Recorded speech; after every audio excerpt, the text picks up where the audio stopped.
Good evening students. ये class ऐसे बच्चों के लिए है जिन बच्चों को बिल्कुल भी इंग्लिश पढ़ना नहीं आता।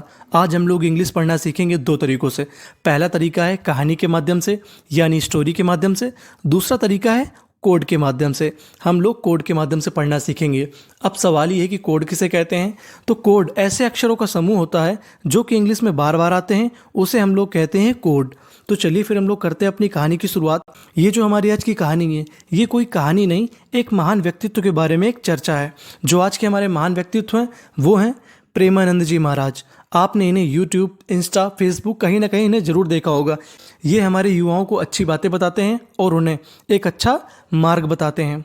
तो चलिए फिर हम लोग करते हैं शुरुआत। महाराज जी यानी प्रेमानंद जी महाराज। अब ध्यान दीजिएगा, SOURCE, इसे पढ़ते हम लोग सोर्स। सोर्स। आपको एक चीज़ याद रखनी है, अगर इंग्लिश में कभी भी आखिरी में ई आ जाए तो हमें ई का उच्चारण नहीं करना होता है। सोर्स का मतलब होता है स्रोत। ऑफ। अब देखिए यहाँ पे बड़ी मीनिंग है आगे वाली, तो उसे टुकड़ों में तोड़ लेना है और कोड में तोड़ लेना है। हमारा जो पहला कोड है वो कोड है TIUN। अगर आपको इंग्लिश में कहीं पर TIUN लिखा मिल जाए तो उसे हमें पढ़ना है शन। क्या पढ़ना है? सन। तो इसको मिला के पढ़ते हैं तोड़ तोड़ के। INSPI, इंस्पी। RA, रे। TIUN को क्या पढ़ना है? शन। तो क्या बन गया? इंस्पिरेशन। इंस्पिरेशन। इंस्पिरेशन का मतलब होता है प्रेरणा, यानी महाराज जी क्या है हमारे? सोर्स ऑफ इंस्पिरेशन, यानी प्रेरणा के स्रोत। फॉर, के लिए। The youth. यूथ। यूथ का मतलब होता है युवा लोग। And the elders. एल्डर्स। देखिए यहाँ पे बीच में ER लिखा है। अगर आपको इंग्लिश में कहीं पे ER लिखा मिल जाए तो उसे हमें पढ़ना होता है अर। क्या पढ़ना होता है? अर। तो देखिए एल्डर्स। एल्डर्स का मतलब होता है बड़े लोग। इन टूडेज टाइम्स, यानी आज के समय में महाराज जी क्या है? प्रेरणा के स्रोत हैं युवाओं के लिए और बड़े लोगों के लिए। Was, born. बॉर्न। बॉर्न का मतलब जन्म। इन अ स्मॉल। देखिए यहाँ पे L दो बार है। इंग्लिश का एक रूल होता है, अगर कभी भी दो अक्षर एक साथ लिखे मिल जाएं तो उनका उच्चारण केवल एक ही बार करना है।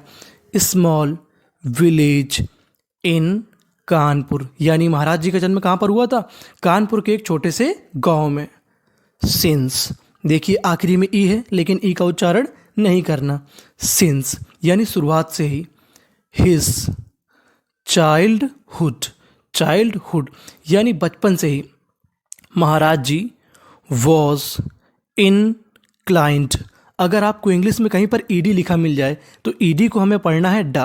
क्या पढ़ना है? डा। तो देखिए बन गई मीनिंग इनक्लाइंड। इनक्लाइंड का मतलब होता है झुकाव या रुचि। महाराज जी की बचपन से ही रुचि टुवार्ड्स। टुवार्ड्स के प्रति, यानी किसके प्रति थी? आप देखिए यहाँ पे बड़ा शब्द है तो उसे टुकड़ों में तोड़ लेना है। LITY लिटी। SP स्पी। RI रिटू। तो क्या हो गया? स्पिरिचुअलिटी। स्पिरिचुअलिटी। स्पिरिचुअलिटी का मतलब होता है आध्यात्म। एंड देखिए ये जो मीनिंग है इसके आखिरी में क्या है? ING। तो ING को पढ़ते हैं हम लोग इंग, लेकिन उससे पहले लिखा है KNOW। तो अगर N से पहले कभी K लिखा हो तो K का उच्चारण हमें नहीं करना होता। तो क्या बन गया? नोविंग। नोविंग गॉड, यानी बचपन से ही महाराज जी का कहाँ पर झुकाव था? भगवान को जानने पे और अध्यात्म को। ही टुक। टुक का मतलब लेना, उन्होंने ले लिया। संन्यास at a very young age, यानी उन्होंने अपनी बड़ी युवावस्था में संन्यास ले लिया। महाराज जी सोज। सोज दिखाते हैं। द। अब हमारा एक अगला कोड आया है। कोड क्या है? GST। अगर आपको इंग्लिश में कहीं पर GST लिखा मिल जाए तो GST को पढ़ते हैं हम लोग टा। क्या पढ़ते हैं? टा। तो मीनिंग क्या बन गई? राइट। राइट पाथ, यानी सही रास्ता। To the. MIS miss. DED dead. Misguided. Misguided. Misguided का मतलब होता है गुमराह या भटके हुए। यूथ, यानी महाराज जी सही रास्ता दिखाते हैं आज के भटके हुए लोगों को। He has a. UNIQUE, इसे पढ़ते हैं यूनिक।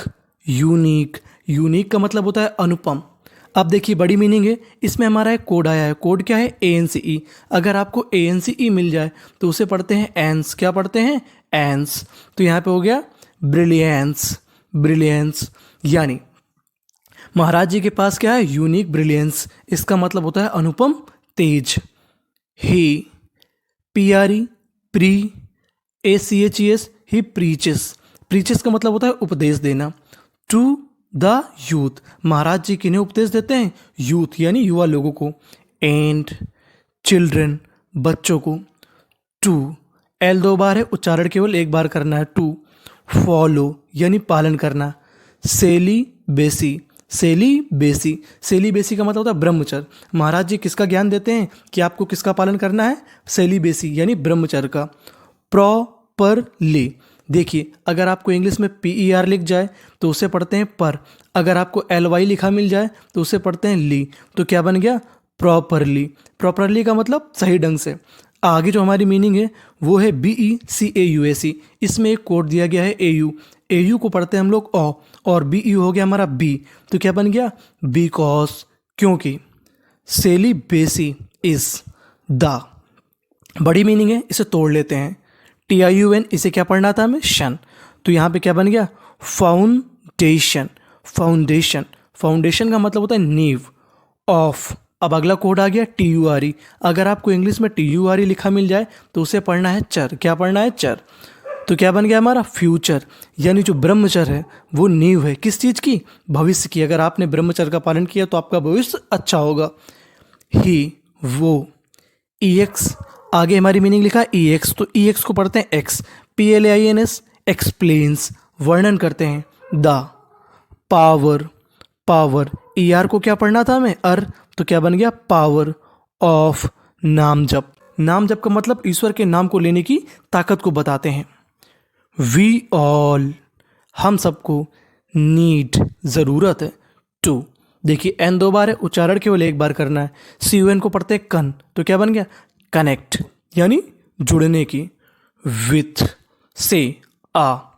GST को क्या पढ़ना है? टा, तो क्या बन गया? राइट। सेंट, यानी हम सबको जोड़ने की ज़रूरत है एक सच्चे संत से। एंड, फॉलो, और पालन करना है। हिम, उन्हें। प्रॉपरली, और उन्हें हमें अच्छे से पालन करना है उनकी बातों का। TRU, ट्रू, एक सच्चा। सेंट, एक सच्चा संत। इज, वन, एक सच्चा संत वो होता है हु, जो। SUFFERS, सफर्स, जो परेशानी उठाता है। हिमसेल्फ का मतलब खुद से, यानी सच्चा संत वो है जो खुद परेशानी उठाता है। एंड सोज, जो दिखाता है। द, राइट, RIGHT, राइट, जो सही। पाथ, रास्ता। टू द, अब देखिए ER लिखा है, ER को क्या पढ़ना है? L 2 बार है, कितनी बार पढ़ना है? एक बार। TRA, ट्रा, VEL, ट्रैवल, तो क्या बन गया? ट्रैवलर। ट्रैवलर का मतलब होता है यात्री, यानी सच्चा संत वो है जो खुद कष्ट झेले लेकिन यात्री को सही रास्ता दिखाए। एनीवन, कोई भी। हु, जो। वॉन्ट्स, टू, जो चाहता है। टू ब्रिंग, लाना। पॉजिटिव का मतलब सकारात्मक। चेंज, बदलाव, जो सकारात्मक बदलाव लाना चाहता है। इन हिज लाइफ, जो अपने जीवन में एक सकारात्मक बदलाव लाना चाहता है। SHOULD, इसे पढ़ते हैं शुड, उसे चाहिए। LISTEN, लिसन, इसका मतलब होता है सुनना। लिसन, महाराज जी, जिसे अपने जीवन में सकारात्मक बदलाव चाहिए उसे महाराज जी को सुनना चाहिए। एंड, और। फॉलो, और पालन करना चाहिए। हिज टीचिंग्स, उनकी बातों का। प्रॉपरली, अच्छे से। इन हिज लाइफ, अपने जीवन में। इन ट्रू सेंस, सच्चे अर्थों में। महाराज जी हैज़ इग्नाइटेड का मतलब होता है प्रज्वलित करना। स्पिरिचुअल अवेकनिंग, यानी आध्यात्मिक जागरूकता। अक्रॉस द कंट्री, यानी महाराज जी पूरे देश में प्रज्वलित कर रहे हैं आध्यात्मिक ज्योति को। अब इसकी जो मीनिंग है वो पढ़ लेते हैं। SOURCE, सोर्स का मतलब होता है स्रोत। इंस्पिरेशन का मतलब प्रेरणा। इंक्लाइंड का मतलब रुझान। मिसगाइडेड, गुमराह। यूनिक ब्रिलियंस, अनुपम तेज। प्रीच, उपदेश। सफ़र, कष्ट सहना। टीचिंग्स, शिक्षाएं। अवेकनिंग, जागृति। एग्नाइटेड, प्रज्वलित।